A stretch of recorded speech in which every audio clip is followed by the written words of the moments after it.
Right then guys, we're going to kick off episode 4, first game away at Wigan. Heavily rotated side, we're going to try a new back three. We've got Tesh and Gleeson in the middle, Montgomery and Couch on the wings.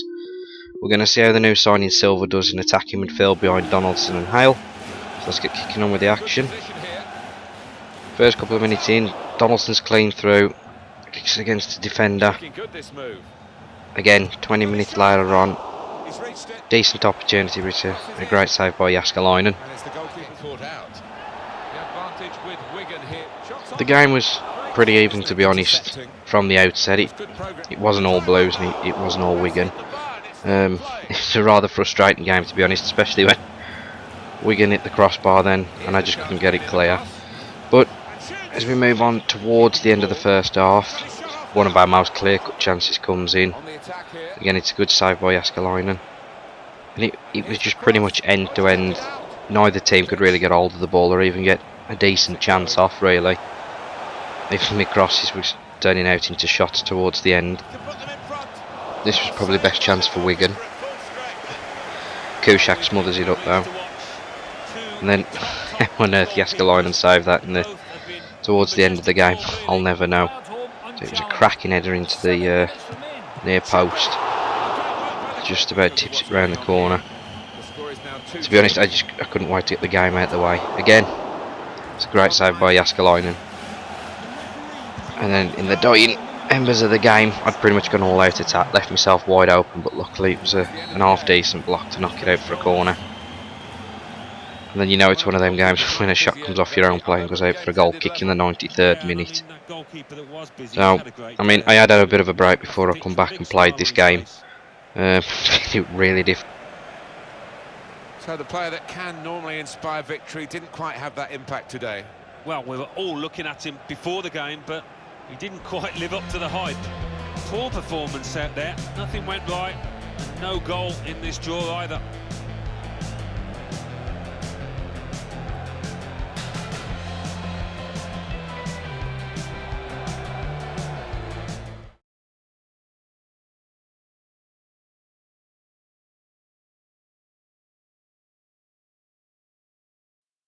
So there we have it then. Next game is against Wolves at home. Currently top of the league, well, joint top with Villa. Going for the same formation but with a stronger team. Pretty much my best 11 that I've got at the moment out on the pitch.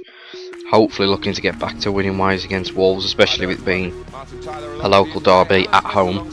And now we played against Villa in the Cup, and before the Wigan game how well we were playing. So hopefully we can kick on. So their Wolves are down to 12th. 1-1 drew, 1 lost, 1, so not going too good for Wolves, so sort of hoping for a win, but you never know based on the last game when it just wouldn't go in. God knows what's going to happen in this one. Again, nice strong start.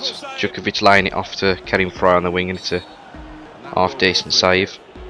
Gardner with a cracking tackle, which I didn't see anything wrong with, but watching the replay back now, it was a little bit clipped him.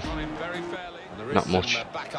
The defending wasn't too bad in this game either. It was just sort of shutting stuff out when I could and when it mattered. If I got too late, shotting with a really light cross, light tackle. Sorry. Didn't deserve a booking, to be honest. But we cleared the resulting free kick, and Sway gets clean through, and then Adams just can't get ahead of his feet and get a shot off. This was probably Wolves' best chance and ends up getting skied quite a bit over. I think it was Newer Dicko. Djukovic fouled, Kerim Fry straight over the bar again by a deflection. It wasn't that far over, to be honest, after the deflection. And again, like the Wigan game, it wasn't all Blues or it wasn't all Wolves. It was really end-to-end stuff. It was pretty difficult to try and show it. Then Gardner makes a run into the box, and luckily we get a deflection that pays off in our favour for a change. As we can see here on the replay, it was Kieftenbeld that played him through, and then a really lucky deflection that just tipped it over the goalkeeper and into the net. Luckily put us 1-0 up. At that point decided to go a bit more defensive, and then Helder Costa skipped in and I was too scared to tackle him in the box. And I don't think I can really explain to you how angry and fuming I was at that point, going all out attack. afterwards. Swire getting tackled in the box, being able to get his shot off.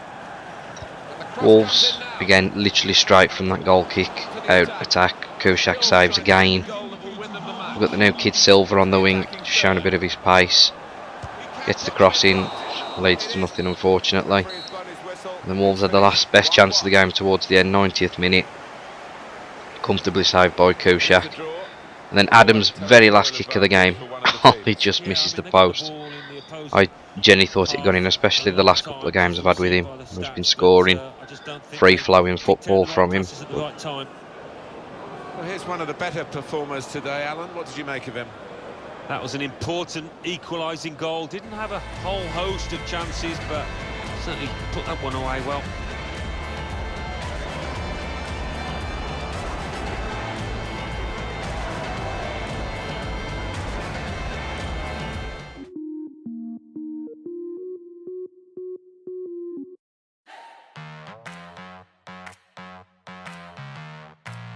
So we move on to the next game, Forest in the next round of the Cup after we'd knocked Villa out. Again, I've gone for a sort of a weakened team, seeing the fact that I'd pretty much knackered most of my first team up against Wolves trying to get that win. But hopefully they should still do the job against Forest. Forest kicked off the game, again lunging in for tackles, and that wasn't finished. I'll never know, to be honest. It was a pretty poor attempt. But throughout the first 15-20 minutes of the game, it was all Forest. I don't know why Kushak decided to punch that there, when he could have quite easily caught it. Slowly towards the half an hour mark, slowly start to get more and more into the game. Sinclair's clean through, put my mortgage on him finishing it. Takes a bit of a too heavy touch, ends up fouling the goalkeeper. Ronan Hale's clean through, straight to the keeper's hands again. I was starting to think it was going to end up like the Wigan game, where it was just going to be shot after shot after shot, and they just wouldn't score. Donaldson with a nice little cutback into Tesh. Rifles it, top bin. It's a cracking finish from Tesh. I was a bit disappointed with him so far into the season, as he hadn't really done much, but after that finish, we see it here now, Donaldson cutting back in, just sort of lurking on the edge of the box. A lovely finish into the top corner, along the side netting. Hopefully that then, Ronan Hale clean through, led to us going on a bit more of the attack in the second half. Again, Donaldson coming through, and then before you know it, inevitable happens, across the back post. Gleason's too busy watching, and it's nice easy tapping at the back post, which I did actually consider buying Hassan Belonga. So I said I think it was going to go for 1.9, but in the end I ended up going for Gelson Dalla. Ended up signing him up, and then literally just after kick off, Super Scott Sinclair strikes again, straight up the other end of the pitch. The lovely finesse finish, making up from earlier, but to be honest with you, I'd have liked him to have scored the one earlier on this one and made it a bit more comfortable. It was Donaldson with the assist again, and then he just lovely right footed curled effort round the goalkeeper, just kissing the side netting. And then we're through to the next round of the Cup. Nice decent win, just sort of feel like getting a bit more back into it. I've met me twin there on the sidelines. Wish I'd have probably scored more, but then again, Forest probably deserved it. Well, he had a good performance and snatched that late goal to grab the win.